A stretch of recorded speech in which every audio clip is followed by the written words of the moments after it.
There are the four senses of Scripture. Now let me just give you a little example here. When we open up our Bibles, Matthew chapter 4, verse 6. I said to him, if you are the Son of God, throw yourself down, for it is written, He will command His angels concerning you, and with their hands they will support you, lest you dash your foot against a stone. Okay, here's a person quoting Scripture. He's quoting Scripture from Psalm 91. But who's quoting Scripture here? Satan. Here's Satan. He's using Scripture. He's quoting Scripture. Now, do you think Satan's interpretation is the same as God's interpretation? Probably not. Just to show, we can quote Scripture, but what we need to do is fall back and understand the meaning of it, both in literal and spiritual senses here. The point I'm trying to make here, even Satan quotes Scripture. So we need to go deep. And let me take you way in the end of the Bible. 2 Peter chapter 1, verse 20. First you must understand this. There is no prophecy contained in Scripture which is a personal interpretation. Peter's kind of just giving us a little hint here. He says we've got to watch out about personal interpretation of Scripture. Just reading Scripture on our own and coming to that interpretation, whether it be literal or spiritual. He says we've got to be careful of it.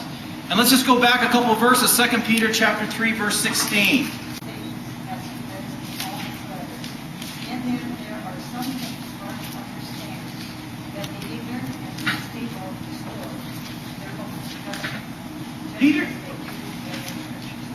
Peter's saying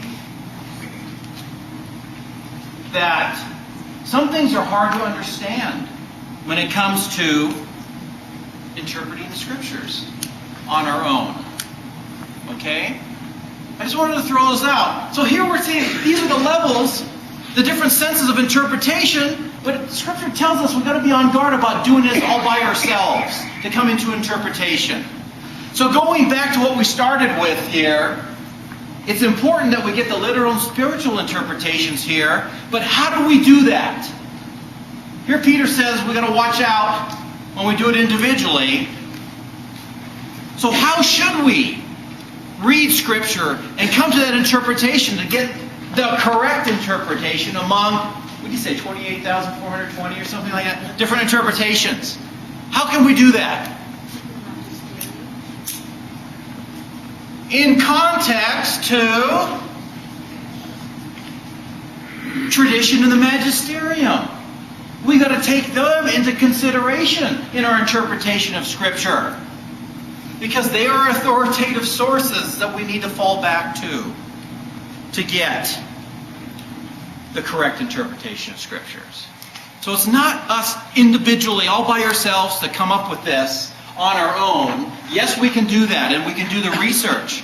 But tradition and the magisterium has kind of these these things, these railings on the side to kind of keep us in the correct boundaries of what is the truth.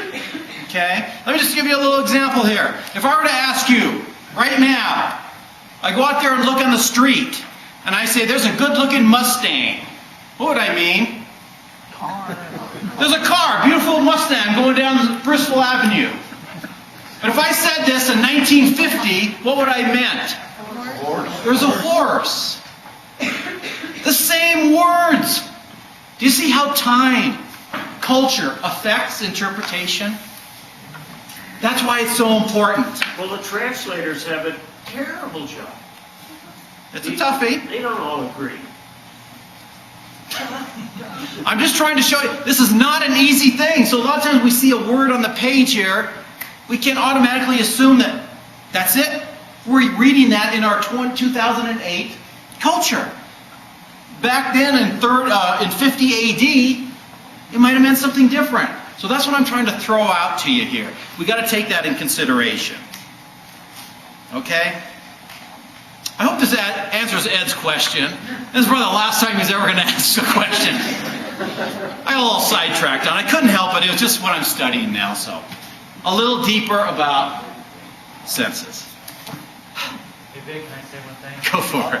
Also, this in the United States, you go from here to like Nevada, or you go to California. Even that, sometimes words mean different. You know, the meaning of the Yeah, word. even in our United States, different parts mean different things. Right.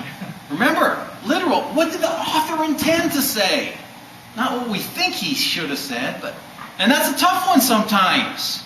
It really is. Well, this is the basic problem we run into between the fundamentalists and us, in like the interpretation of the first book of Genesis of creation. They're convinced it happened in 7 days. Yeah, there's a perfect example. We studied this in Genesis. God created on the first day, second day, third day, fourth day, fifth day, sixth day, right?